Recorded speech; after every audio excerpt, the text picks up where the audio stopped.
but I haven't changed over the story. And now I have. Easy as that. Great. So we're going to be talking about the first little snippet of Naz's story, which I think is called DOE, and she's hopefully named it Liar's Copy. So, for the purposes of housekeeping, this is the third stream tonight, but the fourth video, because stream number 2 was split in half due to a technical thing. Regardless, hi, welcome to Lyrebird Edits. We're going to be editing Naz's story over the next couple of streams. Starting tonight, and then probably 2 or 3 full streams, depending on how much content there is and how much Naz wants to sort of push out that way. Let me go and have a little read of the chat. If you guys refresh your browser, you may see a new title for this stream. I hope that's the case. I've updated it.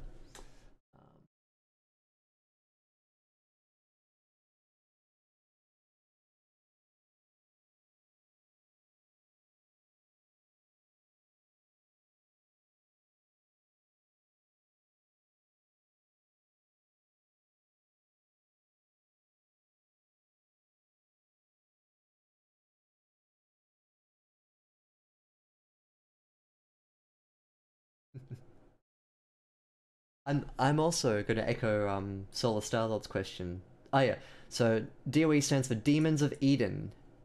A Doe of Eden. Demons of Eden of Eden. I love it. What a splendid title. What could go wrong? Yeah, and 3 streams tonight. Sayako. I love you guys that much. Just blessing you with the streams. All 3 of them. It's really one. It's just one. Continuous. Anyway, I'm glad you like the streams. I enjoy streaming. Everybody wins then.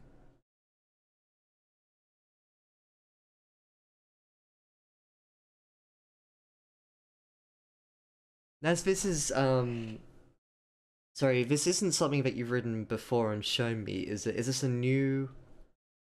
This is a new story, right? Help my brain. I don't remember if I've seen this one before. Continuous enough, right? Right? With that refreshing break in the middle that I allowed you to go out and enjoy life while I totally didn't need to fix my computer or anything like that. No. Right. Ah, yeah, gotcha. I haven't edited this one over the stream before. This is something that you have shown me off stream. Gotcha. Okay, yep. Nice one. In which case, this may not be enough for all of those streams. We may be able to get through this in one sitting. We'll see how we go.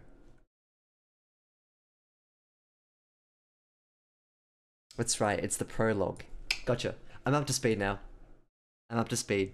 Thank you for bearing with me while I got my brain back in order.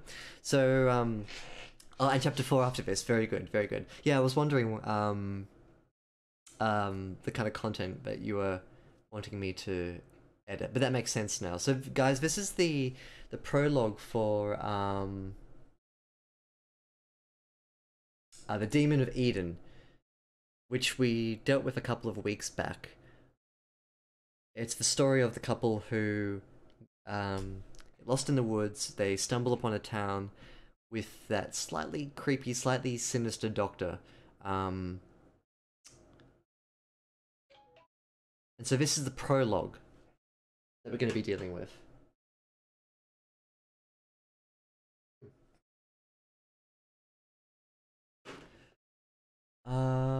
Anything else I need to say? From memory, it gets a little intense towards the end of the story, but I think it's nothing too egregious that I need to, like, warn you about too much. Yep. Well, it's changed quite a lot. Okay, cool. None of that is true anymore. There's no more forest, there's no more couple, there's no doctor. It's just It's now set in Sweden in the late 90s in the Swedish rave scene. Interesting change, interesting direction. So we'll see how it goes. It's a musical now. Lost in the forest. Okay, prologue. August August 19th, 1964. The dark field before me was flavoured with the aroma of burnt tobacco as I exhaled, illuminated only by a lonely lantern that hovered over the church in the distance. Sweat greased my hair and snaked down my neck, staining my shirt with the stink of Louisiana summer. I never felt clean. My gaze lingered on the lantern's yellow glow as I stubbed out my cigarette and pushed myself off the wooden steps. I stood in place, pondering. I could see myself walking across the field, wet grass hugging my feet, and stepping through those wooden doors, a man inside, waiting to help me. The beacon faded into darkness, and I went inside. As I pulled the screen door open, its screech a nail in my eardrums. I felt claustrophobic, like an animal caged. Her voice rang in the foyer, poisonous to the house. Her enmity flooded the place, sticking to the walls like black tar, spoiling the once beautiful home. My shoulders tensed as I approached the door, right off the side of the foyer. My hand paused against the splintered mahogany. I could leave them to their misery, walk away, but no, for reasons I didn't understand myself, I pushed it open. The room was lit with a warmth that could not be felt. Oil lamps illuminated the steam that came off the filthy stove, smelling of burnt leftovers. She stood next to it, smoking a cigarillo, its sweet pollution sickening my nose. Oh look, your favorite son returns from who the fuck knows where.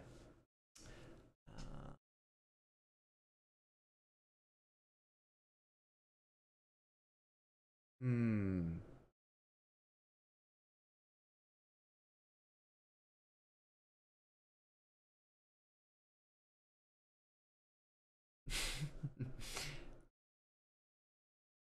I feel you, Pumpkin Pie Addict, with your concern here, and then going inside being a little bit confusing. Why don't we actually take that at face value now? The dark field before me was flavoured with the aroma of burnt tobacco as I exhaled. Strictly speaking, this means that the dark field is only flavoured when she exhales. The dark field before me was flavoured with the aroma of burnt tobacco as I exhaled, illuminated only by the lonely lantern that hovered above the church in the distance. It's a thick sentence because it has quite a lot of parts to it. The dark field before me was flavoured with the aroma of burnt tobacco as I exhaled. That's one complete sentence. Illuminated only by the lonely lantern that hovered over church in the distance adds a whole other dimension on the back of this sentence. Easy fix. Boom. I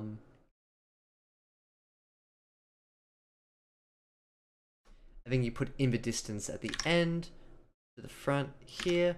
I'm sorry, I realize I am not suggesting. The dark field before me was flavoured with the aroma of burnt tobacco as I exhaled. In the distance, illuminated only by a lonely lantern.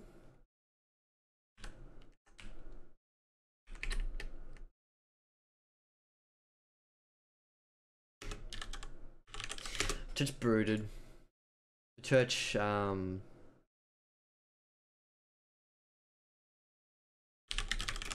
in the dark, something like that, I don't know. You can plug whatever you like in there. Sweet, sweat greased my hair and snaked down my neck, staining my shirt with a stink of Louisiana summer. I never felt clean. My gaze lingered on the lantern's yellow glow as I stubbed up my cigarette and pushed myself off the wooden steps. I stood in place pondering. I could see myself walking across the field, wet grass hugging my feet, and stepping through those wooden doors, a man inside waiting to help me. The beacon faded into darkness, and I turned to head back inside. Okay, so interesting little first paragraph there. We've got this church in the distance with somebody who wants to like some sort of beacon of hope for the future, but the beacon fades and instead she turns and goes back inside. I think this suggestion here clears up Outrider's concern, and I think the first suggestion clears up Pumpkin Pie Addict's concern.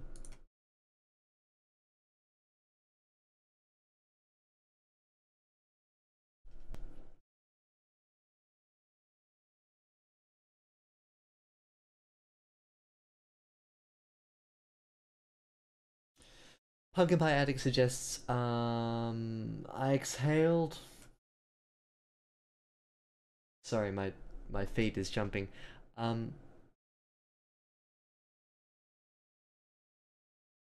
exhaled the aroma of burnt tobacco. Could also be fine as well. Whoops.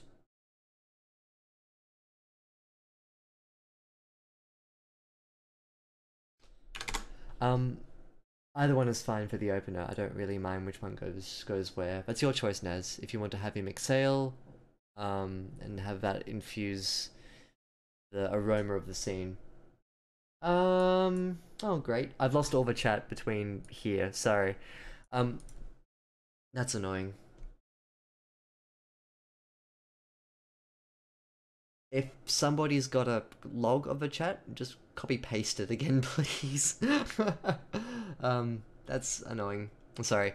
I assume everyone was having fun and chatting very engaging things with each other. I didn't mismatch. All right.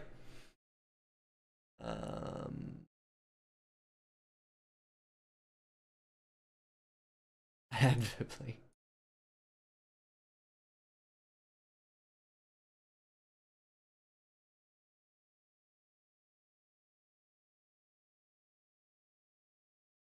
One Piece fanfic. Interesting. Oh, okay. Just casually overthrow most Central European governments. Okay.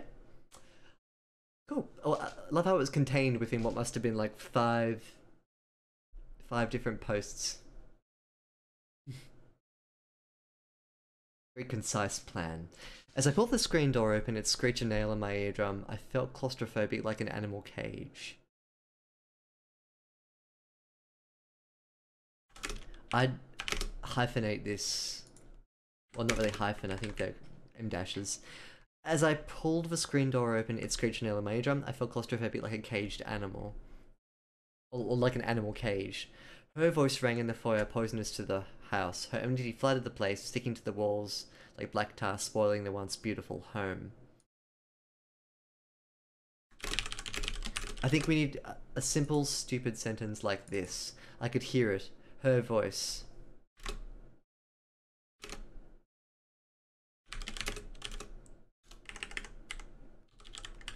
I heard it ring through the foyer.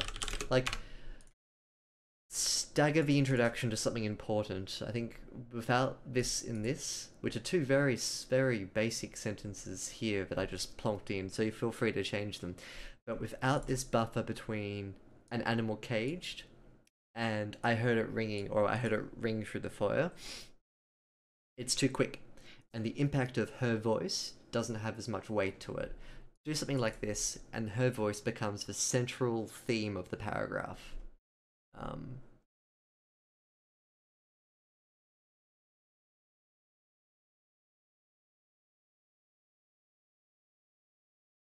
I agree with lonely. Lonely is one of those, it's an adjective, isn't it? Hmm. Because an adverb modifies the verb, adjective modifies a noun. So lonely is an adjective in that case, which is why it rings a bit better.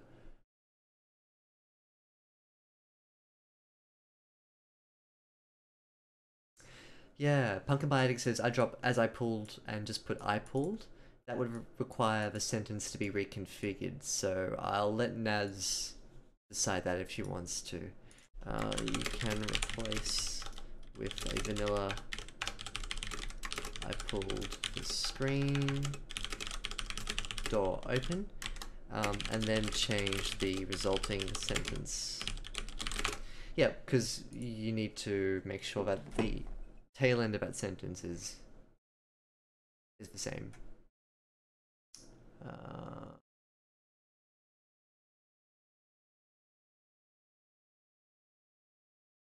Weakly wheezing, writhing while whining with wild wrath. Pure poetry, Sayaka. No suggestions, just pure beauty. That's what I have to say about that. The screen door screeched open.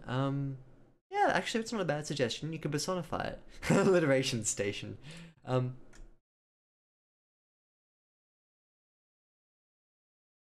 yeah, the screen door screeched open as I came inside. Also a good suggestion. Or the screen door screeched open. Also good because it's personified.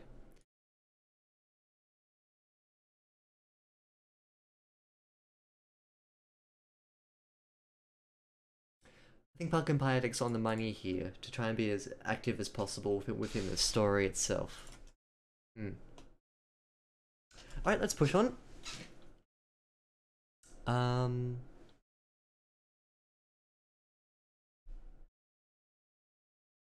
My shoulders tensed as I approached the door right off the side of the foyer. I'm gonna get rid of that. Nez, I think you said personally that you are trying to keep your eye open for sentences that have a two-phrase structure. Like this one. I heard it ringing through the foyer, comma, poisonous to the house. So most of the big reason why I suggested a change here was so that you could chop and change your style so that you don't repeat the phrase one, phrase two sentence structure. And just instead have it as a single sentence.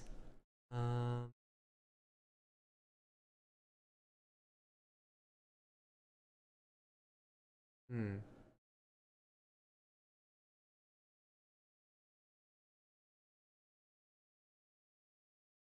Hmm. Yeah, it's an interesting observation.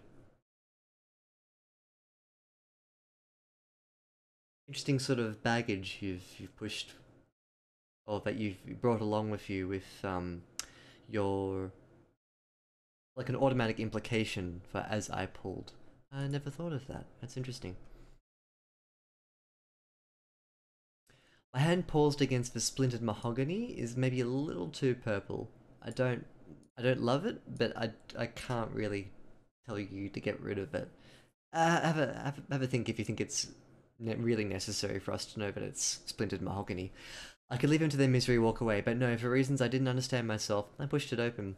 The room was lit with a warmth that could not be felt. Oil lamps illuminated the steam that came off the filthy stove, smelling of burnt leftovers. She stood next to it, smoking her cigarillo, its sweet pollution sickening my nose. Oh look, a favourite son returns from who the fuck knows where. My father sat at a cherrywood table, surrounded by more beer cans than he would ever admit to drinking. Yeah, and he hates you just as much as I do, Linda. Oh, is that right? She looked at me. Do you hate me? I shrugged. Oh, that's rich. My own son hates me. Everyone hates me. Do you realize how much I do for you little brats? Um...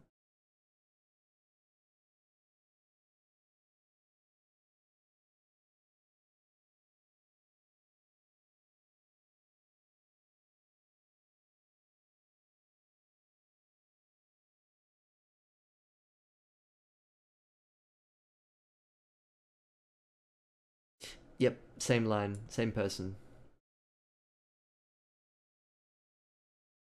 There's a lot of O here. Oh, is that right? Oh, that's right. Oh, what do you do? Get rid of one of them. Um, get rid of that one. I think that was the most out of place.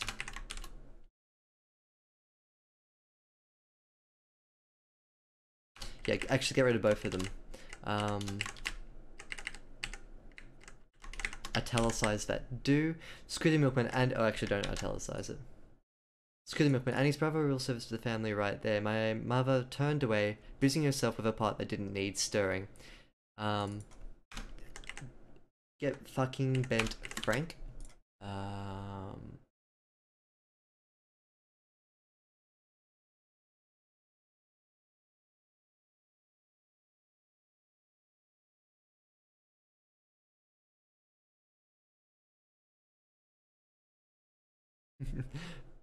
I swear it's just something in my eye.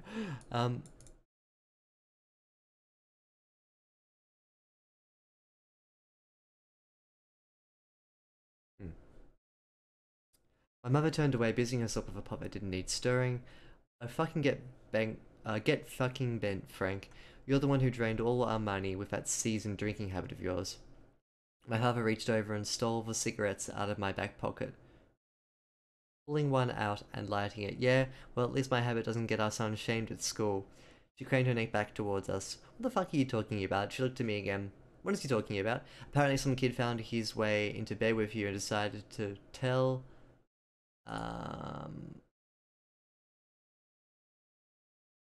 She looked to me again. What is he talking about? Probably should include a marker here that tells the reader that Dad is talking. For only one reason, and it's because she looks to him, so the reader is primed. The reader is primed to expect that the son is going to be talking here. So just include a little marker that Dad's the one who's talking.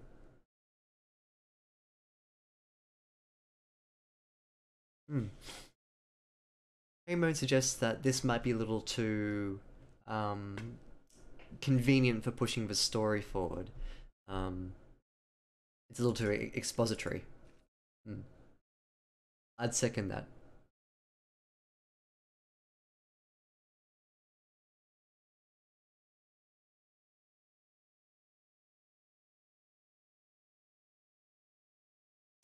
You can find a way to say the same thing, but in a bit more nuanced, I guess.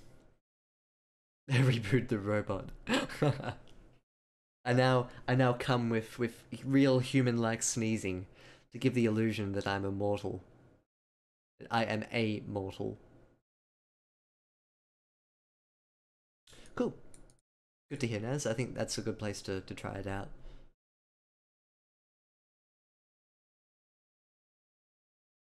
Apparently some kid found his way into bed with you and decided to tell our fucking sons about it. That's what I'm fucking talking about. I'd get rid of that fucking and keep that one there. She was suddenly quiet. Is that true? Charlie had shuffled up to me after gym, shame colouring his cheeks. He carried a picture that was given to him by a friend, an image of our mother in a less than modest position. I just stared at her. There was no way to tell her how it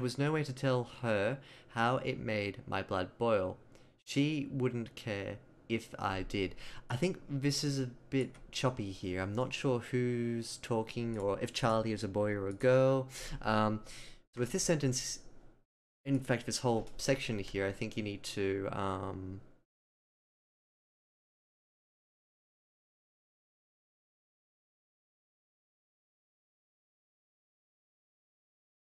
who did this really weird live stream with Smoke Meats?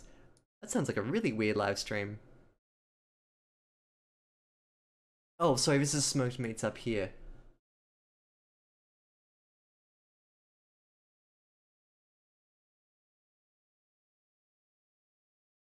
I've seen the thumbnail of that on YouTube in response to the Smoke Meats one. Um, I thought it was just like one of those lame clickbaity videos. Okay, I gotta check that out. Hmm. Yeah. So have a rethink about what's going on here. Clarify the fact that this is a memory. Easy to do. Just make sure that first sentence isn't so suddenly like, oh, we're in the memory now. Ease us in. Ease us in. Make sure we know if Charlie is a boy slash girl because of that, because of the use of pronouns later on that could refer to the mother.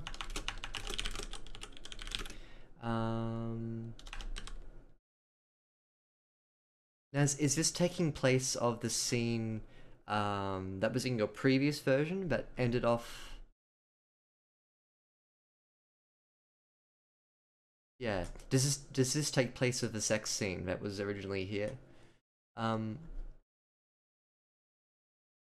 Yeah, my father took a swig of his beer, a contemptuous snarl on his face. Load of good You do us. At least I pay our bills. Dad slammed his fist on the table, and all of the silverware rattled, a tiny thunderstorm in the kitchen. We don't need your money. She laughed with vitriol. Yeah? We'll live off the $25 a week from your career at the dime store. Or maybe you could actually step up and be a man. Maybe take care of his family for once. The words were boiling in my stomach, waiting to vomit out, long overdue. Would you just shut up? The constant onslaught of fighting was too much. It had been 19 years, it needed to end. Then she did what I knew she would and hoped she wouldn't do. Um, Add a little part here. Long overdue. You can add a little bit after this part here to warm up into the big scream. Right now it's just it crashes in a bit too quickly. You can milk it out. How dare you speak to me like that? Her hand raised, prepared to strike me against the cheek, but I caught it and stood my ground. I towered over her now, no longer the little boy that she could knock around.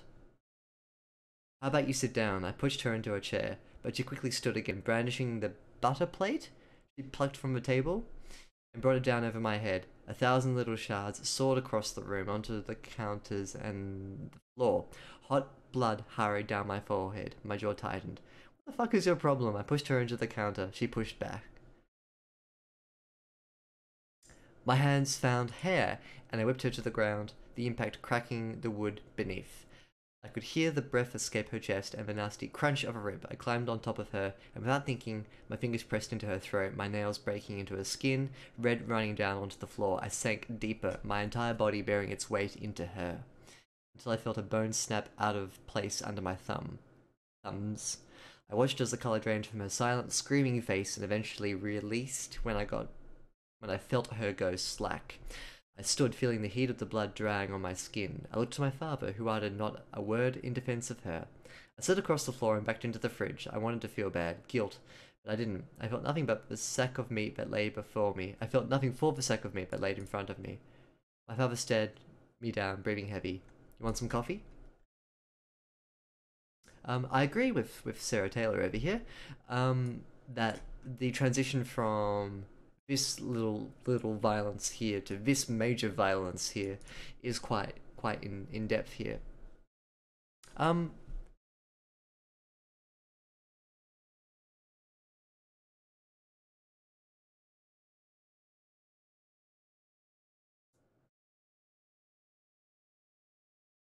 I'm gonna actually agree with Outrider SG here. Sorry, I didn't mean for me to sound like, for once in a while I'm gonna agree with Outrider SG. What I meant was that the sex scene in your previous version was so uncomfortable in its presence, but it felt really fitting for the story. And I agree with Sean, but I actually miss it. Um,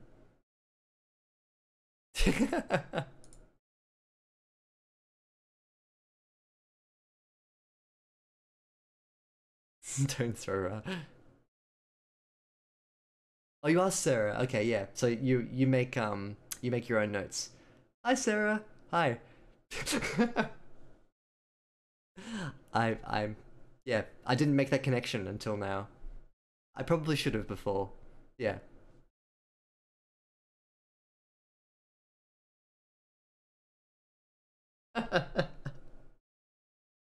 Yeah. I I also miss the incest. Um, I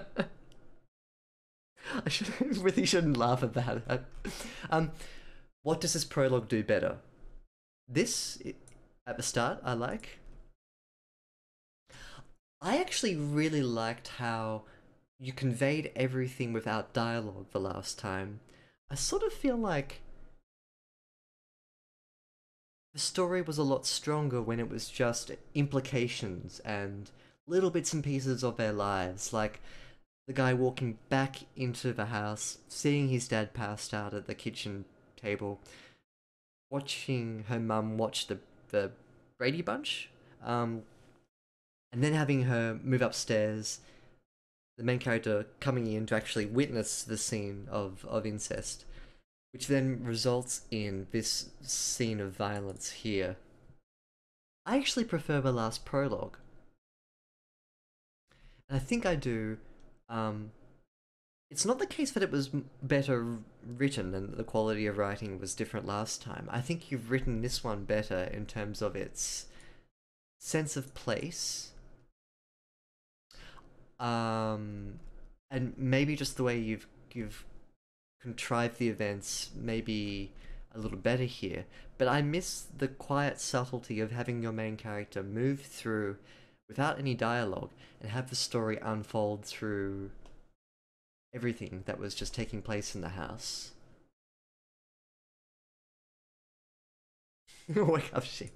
It's a conspiracy. It's me editing my own story and being like, that was a really great story that you just wrote. I have nothing to comment on. This is a wonderful story. Um, hmm.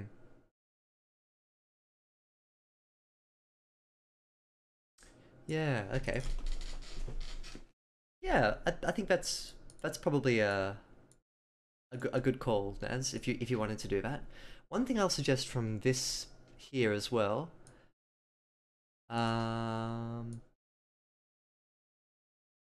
I would love for just a little whisper more information. I sense that the church and the light is important for the character later on, but if you're going to sprinkle this in at the start and expect us to suspend it throughout the rest of the story, I want more. It doesn't have to be an outright explanation of what this means, but we need to know that this is an important thing for the character. So, I don't know what it is. Give me a little clue as to what this is. This man inside the church waiting to help, but the beacon fades into darkness. Is it a sign? Is it a signal? What's the man inside waiting to help? Yeah.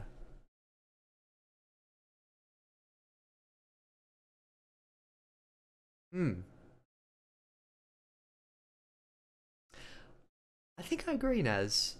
Sorry, I think I agree with Ernst when he's talking about the improvement in your writing. It's something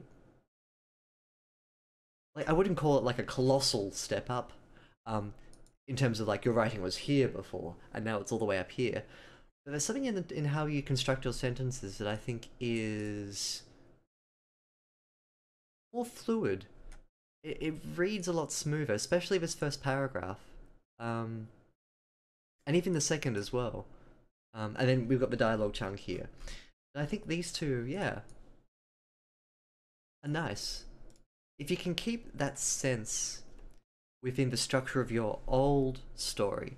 Um, what I don't want to lose about this story, what I really miss from the version that you showed me before, and unfortunately we haven't got a streamable version of it, but before there was this really nice sense that when you were going through the house, there was a story that the narrator was telling through the scenery, which was a really interesting way to tell a story. I loved that, and I really miss it. I think all of this dialogue does is expand that into a real and immediate sense, but I prefer it to be subtle. In terms of what you showed us last time, I prefer that version. Usually it's the other way round. Usually we always say, oh, if you can demonstrate these events, if you can take us right there in the immediate vicinity of the action, it'd be so much better. I think this is one of those examples where sometimes if you display a scene, it doesn't have the same impact as just hinting at its implication. Yeah, isn't that funny? Sometimes you don't know what works until you try both things, I guess. Hmm.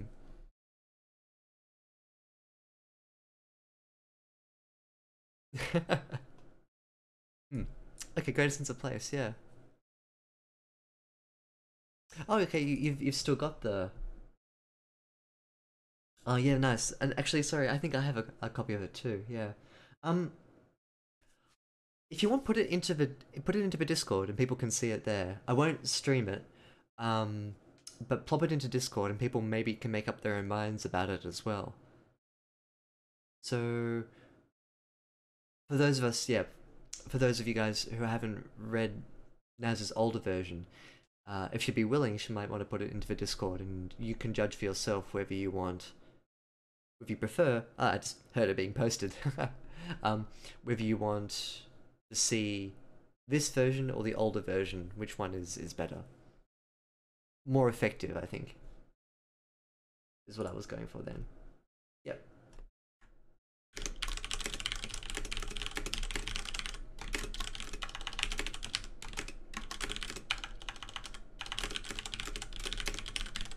Cool. Okay, nice one. I think we're done with this.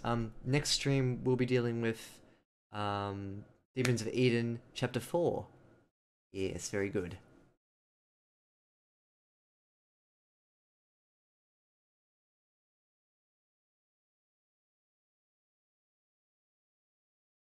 Hmm. Maybe that's partly why I preferred the more subtle version Sayaka as well as also keep in mind this is taking place in the 60s, so that the language is a little bit different. Um, but yeah, maybe having it spoken out loud lessens it somehow. I don't know. Hmm. Um, sure, Psycho. Post it on post over to Twitch first. Um, sorry, not Twitch. Where are we? Discord. PM it to me in Discord. Um, just so I can screen it before I put it on.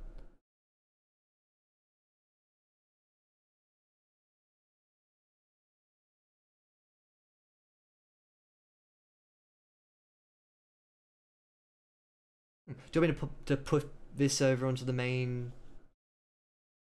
page here? Up to you. Or I could just read it sort of in my own time. What would you prefer? A 4-in-1 stream. No, it's not Herringbone. I was half expecting it to be the lyrics to Smash Mouth.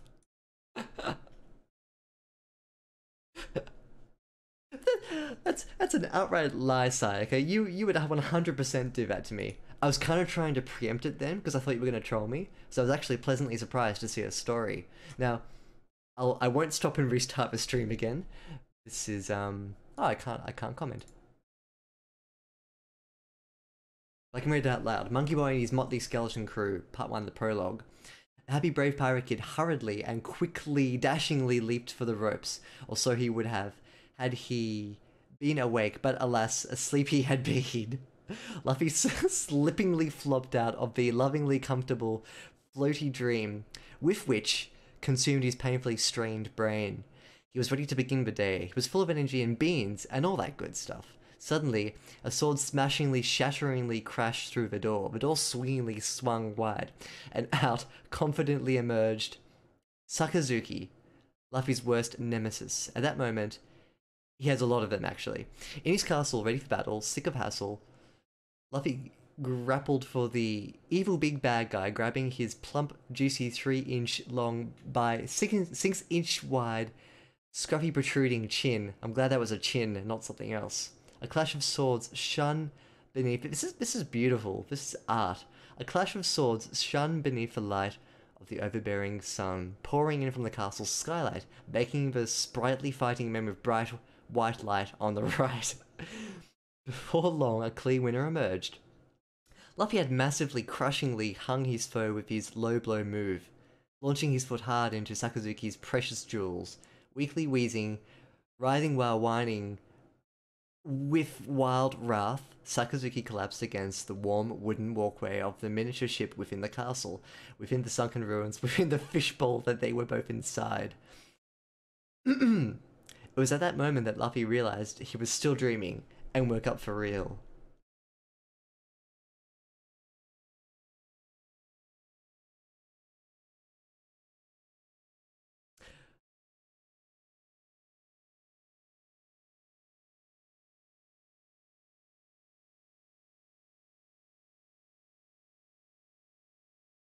I have so many thoughts right now.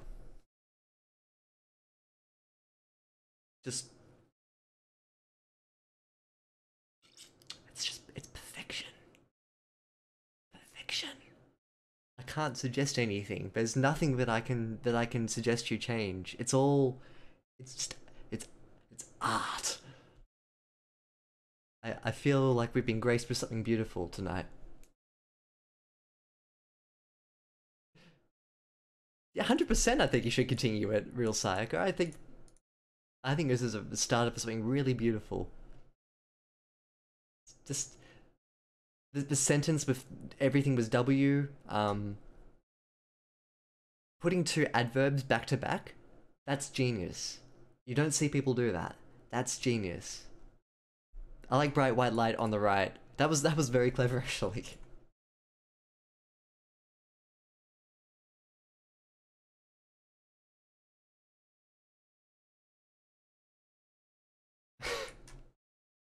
I think that's the perfect note to end on, isn't it? Saika, thank you for gracing us with this wonderful story. And Naz, thank you for displaying your story for us. We will get back to your chapter 4 on Sunday.